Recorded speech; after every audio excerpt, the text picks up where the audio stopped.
Since the creation of Chinese Communist Party in 1921, communists became members of Kuomintang to fight against warlords for the unification of China. While Chiang Kai-shek's effort to unify China was largely successful, communists failed to achieve their initial goal to overcome the hegemony of Kuomintang in the party based on the industrial workers. After Shanghai Massacre in 1927, Chiang Kai-shek's effort to purge Communist Party was intensified. Communists fled to rural areas where peasants were, and defectors and peasants formed Workers' and Peasants' Red Army in 1928.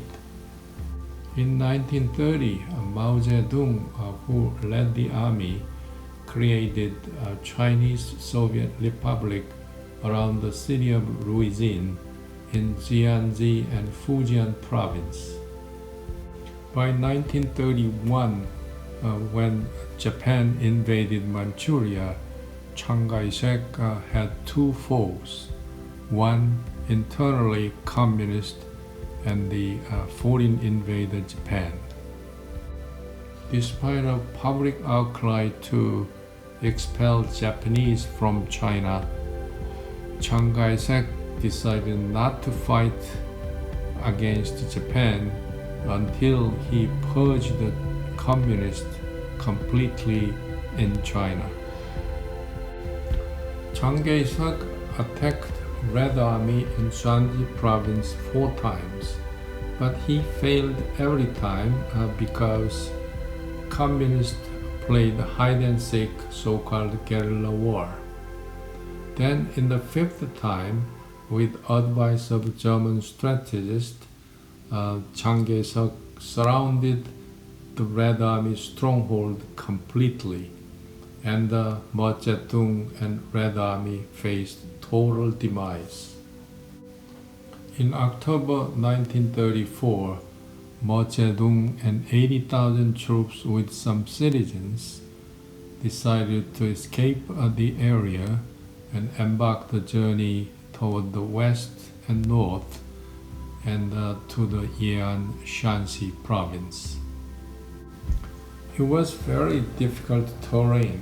They had to cross over the river with very rapid currents underneath, and they had to climb over the top of the mountain covered with snow, and they had to walk through the swamp, and they watched the soldier riding on the horse was swallowed up into the mud altogether.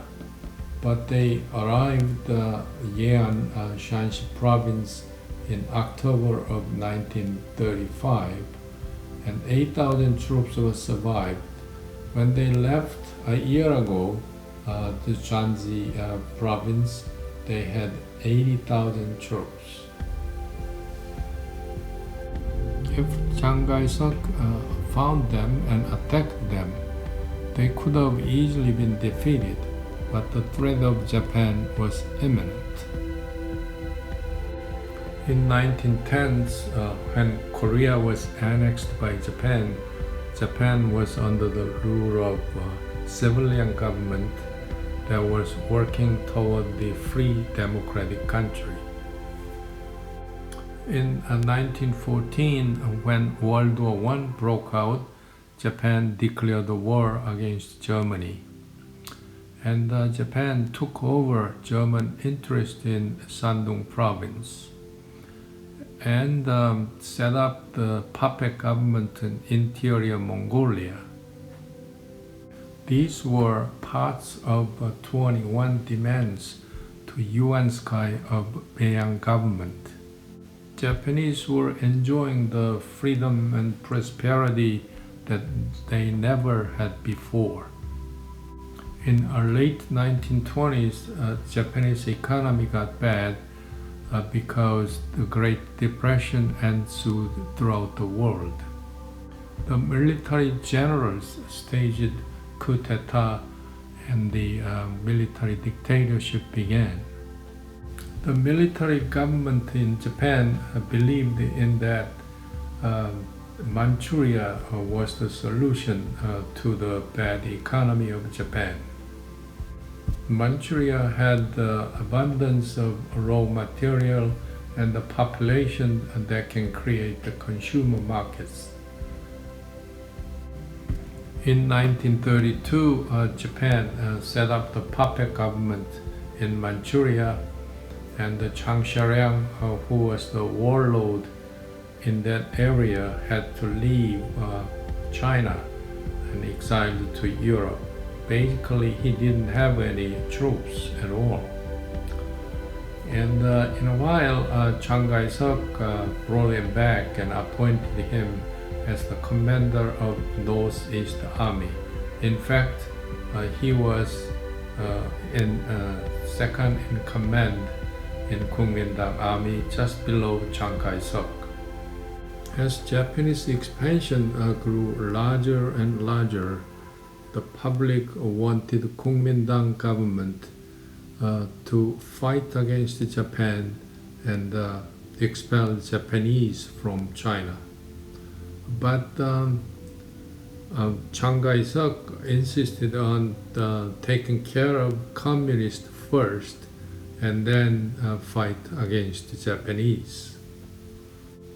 During the Long March, Zhou Enlai and Mao Zedong had the power struggle to head the Communist Party. By the time they arrived in Yanan, Jiangxi province with 8,000 troops, Mao Zedong finally succeeded in becoming the head of the Communist Party. Chang Kaishek was campaigning against the communists in northern China, but he was not really interested in fighting against communists because his father was killed by Japanese and they occupied his own territory, Manchuria. The communists were in a losing proposition because of the smaller number of troops, and they were extremely exhausted after the long march. So the best thing to do for them is to postpone the battle. So they sent the signals to Chang Kaishek that they shouldn't be fighting each other. Instead, they should be unified and fight against the Japanese. Chang Kaishek first proposed to Chang Kaishek to stop the campaign against communists, instead to form a unified force with communists and fight against Japanese. But Chang refused. So Chang Kaishek settled the issue with the communists in June 1936 to form the United Force. In the meantime, Yang Wu-cheng, who was the head of the Northwest Army, joined the cause of Chang Kaishek. Apparently, the campaign run by Chang Kaishek was not very effective, and Chang Kaishek wasn't so happy, so he decided to visit the site to see what was going on.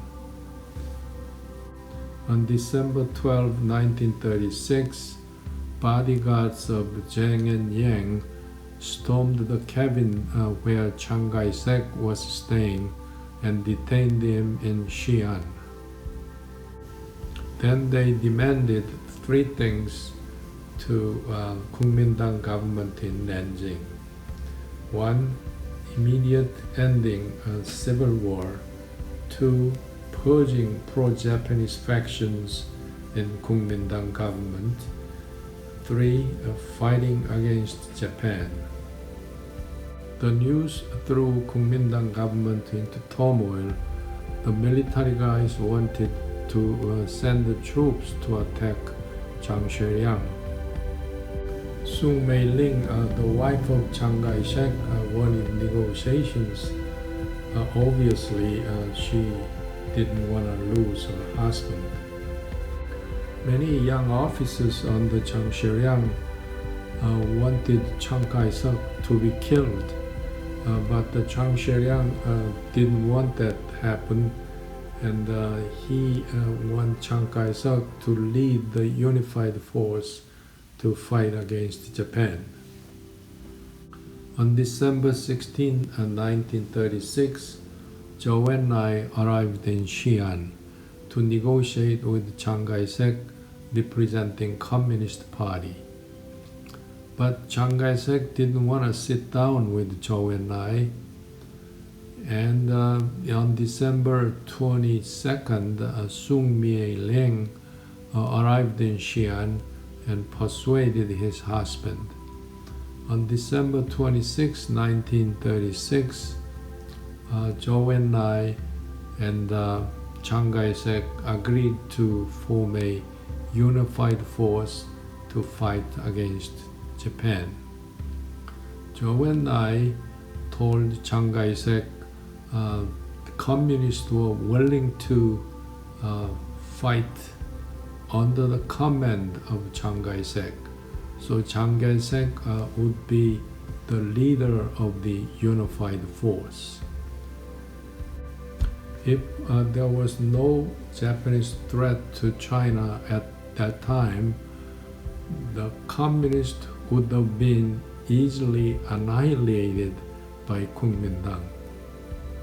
Chiang Kaishek left Xi'an with Chiang Kai-shek in the same plane, but Chiang Kai-shek put Chiang Kaishek in house arrest for 50 years.